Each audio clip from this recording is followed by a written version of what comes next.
شروع اللہ کے نام سے جو بڑا مہربان نہایت رحم کرنے والا ہے۔ قوم عاد پہاڑ کی طرح قد و قامت رکھنے والے لوگ جنہوں نے عظیم ستونوں والے شہر کو آباد کیا تھا، لیکن انہوں نے ایسی کون سی بدعمالیاں کی تھیں جس کی وجہ سے ان پر عذاب الہی نازل ہوا۔ اس عذاب نے تاریخ کے سب سے طاقتور قوم کو کس طرح تباہ و برباد کر دیا۔ یہ وہ زمانہ تھا جب عظیم طوفان سیلاب تھم چکا تھا اور نوح علیہ السلام کشتی سے زمین پر اتر آئے تھے۔ حضرت نوح علیہ السلام نے اپنے 3 بیٹوں کو دنیا کے مختلف حصوں میں روانہ کر دیا تھا کہ دنیا میں انسانی آبادی دوبارہ پھیلے۔ حضرت نوح علیہ السلام کے بیٹے سام سرزمین عرب میں آ کر سکونت پذیر ہوئے، جہاں ان کی نسلوں میں اضافہ ہوا اور جزیرہ عرب میں سامی نسل کی ابتدا ہوئی۔ سام کی نسل سے ایک طاقتور سردار کی پیدائش ہوئی جس کا نام عاد تھا۔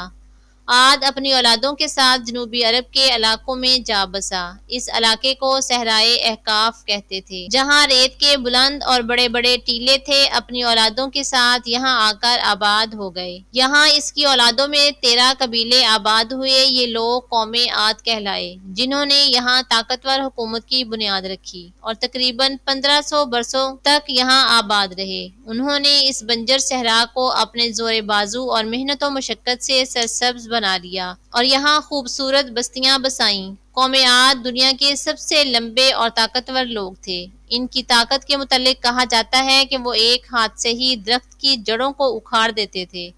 وہ کبھی بوڑھے نہیں ہوتے تھے۔ ان میں ایک شخص 1000 سال کی عمر پاتا تھا اور انہیں کبھی کوئی بیماری نہ ہوتی تھی۔ قوم عاد کا زمانہ 2000 سال قبل مسیح مانا جاتا ہے۔ انہوں نے احقاف میں پہاڑوں کو کاٹ کر عالیشان محل بنائے تھے۔ لمبے لمبے ستونوں کو تراش کر اپنی بستیوں کی عظمت کا ثبوت دیتے، اس لیے ان کو 1000 ستونوں والے شہر کی قوم بھی کہا جاتا ہے۔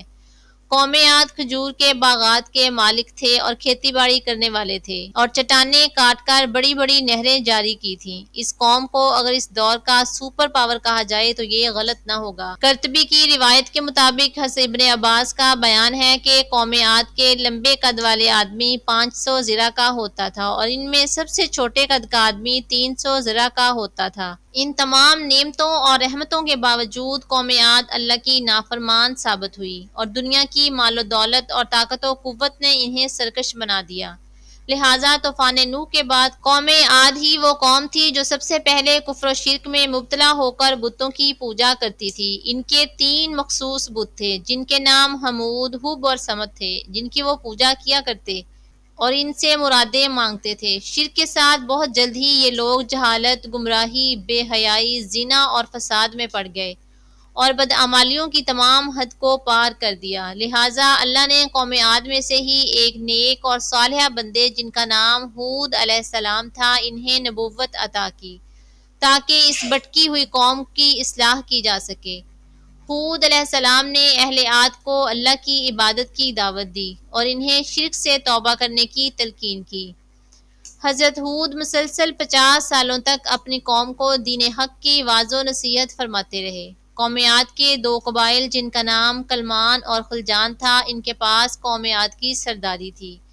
انہوں نے حضرت ہود کی سب سے زیادہ مخالفت کی اور آپ کو تکلیفیں پہنچائیں، لیکن آخرکار قبیلہ خلجان دعوت حق پر ایمان لے آئے، جبکہ باقی 12 قبیلوں نے حضرت ہود علیہ السلام کا انکار کیا۔ انہوں نے حضرت ہود علیہ السلام سے کہا، ہم اپنے باپ دادا کا چال چلن ہرگز نہ چھوڑیں گے۔ وہ تکبر و غرور میں ڈوب گئے اور انہوں نے اللہ کو للکارا اور کہا، اگر ہم سے بھی زیادہ کوئی طاقتور ہے تو اسے لے آؤ۔ لہٰذا اب قوم عاد پر عذاب کا فیصلہ قریب تھا۔ کئی دنوں تک احقاف میں بارش نہ ہوئی، چشمے، آبشاریں اور نہریں خشک ہو گئیں اور ہر طرف سوکھا پڑنے لگا۔ کھیت کھلیان برباد ہو گئے، زمین بنجر ہو گئی، عاد کے لوگوں کے بڑے بڑے باغات سوکھ گئے، مویشی مرنے لگے، یہاں تک کہ لوگ پانی کے لیے ترسنے لگے۔ جب کھانے کو کچھ نہ رہا تو یہ لوگ کتے، بلیاں، چوہے اور مردار جانوروں کو کھانے لگے۔ لہٰذا ایک سیاہ بادل منڈلاتا ہوا احقاف کے علاقے کی طرف بڑھا جس سے ہر طرف اندھیرا چھا گیا۔ ہود علیہ السلام نے جب یہ منظر دیکھا تو سمجھ گئے کہ اللہ کا وعدہ اب قریب ہے۔ حضرت ہود علیہ السلام اپنے ماننے والوں کو ساتھ لے کر خطیرہ نامی بستی کی طرف چل دیے۔ جیسے ہی حضرت ہود علیہ السلام نے احقاف سے ہجرت فرمائی، عذاب کی ابتدا ہو گئی۔ کالے بادل مزید سیاہ ہو گئے اور طوفان برپا ہو گیا۔ ایک تیز آندھی چلی جس نے سب کے دل دہلا دیے۔ اس سخت آندھی کے سامنے ہر چیز زمین بوس ہونے لگی۔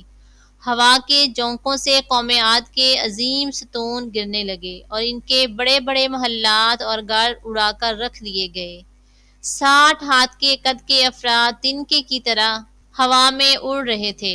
ہوا ان کے سروں کو اس زور سے ٹکراتی تھی کہ ان کے بیجے نکل کر منہ پر لٹک جاتے تھے۔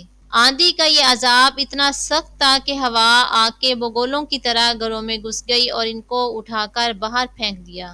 اللہ نے تیز آندھی کے اس طوفان کو 7 راتوں اور 8 دنوں تک مسلسل جاری رکھا، اور اب احقاف کا وہ علاقہ جو کبھی جنت نظیر اور دل فریب ہوا کرتا تھا، صحرا اور تباہ شدہ زمین میں بدل چکا تھا۔ اگر اہل کتاب کی بات کی جائے تو ان کی کتابوں میں احقاف یا ارم کے متعلق کوئی تفصیلی ذکر نہیں ملتا۔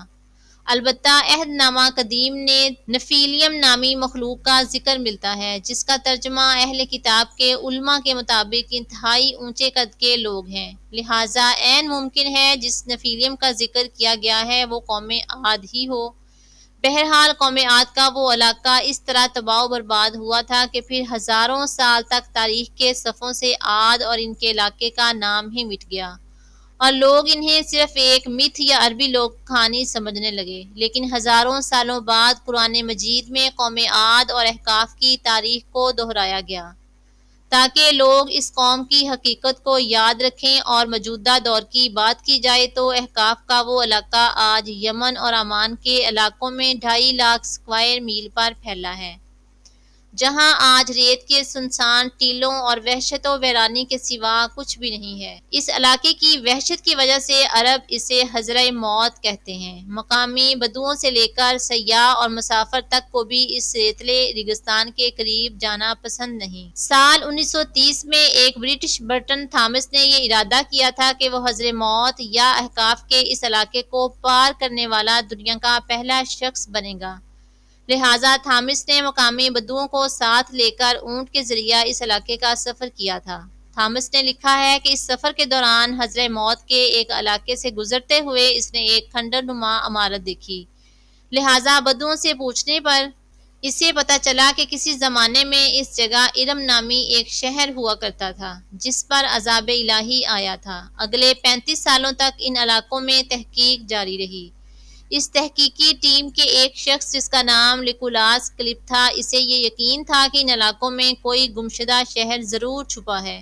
اپنی کوششوں اور سرکاری عہدیداروں سے بہت منت و سماجت کے بعد آخرکار کلپ کو سیٹلائٹ کی تصویر دے دی گئی، جس نے حضرہ موت کے اس علاقے کے نیچے دبے 2000 سال پرانے پلرز کے آثار ملے، جس سے یہ اندازہ لگایا جا سکتا تھا کہ ان علاقوں میں کوئی قدیم سویلائزیشن ضرور آباد ہوا کرتی تھی۔ تحقیق کے مطابق ہماری اس زمین کے مقابلے میں دوسرے سیاروں پر چلنے والی ہوائیں تیز ترین ہوتیں۔ اگر اس کائنات میں سب سے تیز چلنے والی ہواؤں کی بات کی جائے تو وہ جدید دریافت کے مطابق IGR نامی بلیک ہول کے گرد چلنے والی ہوائیں ہیں۔